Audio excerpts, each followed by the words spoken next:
మేడారంలో మండమేలిగే పండుగ ఘనంగా జరిగింది. మహాజాతరకు సరిగ్గా వారం ముందు ఆలయ పూజారులు ఈ పండుగను నిర్వహించడం ఆనవాయితీగా వస్తుంది.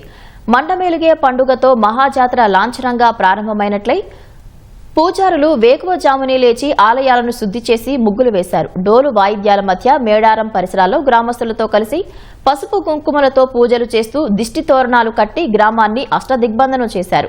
ఇలా చేస్తే గ్రామంలోకి దుష్ట శక్తులు రావన్నది వారి విశ్వాసం.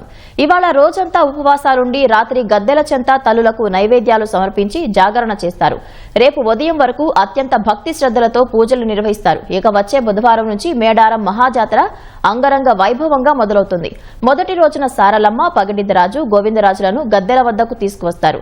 రెండో రోజు లక్షలాది మంది భక్తుల జేజేల ధ్వానాల మధ్య చిలుకలగుట్ట నుంచి సమ్మక్క గద్దెలపైకి చేరుకుంటుంది.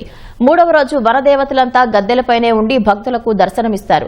ఈ నెల 31న వనదేవతలు తిరిగి వనప్రవేశంతో మహాజాతర ముగుస్తుంది.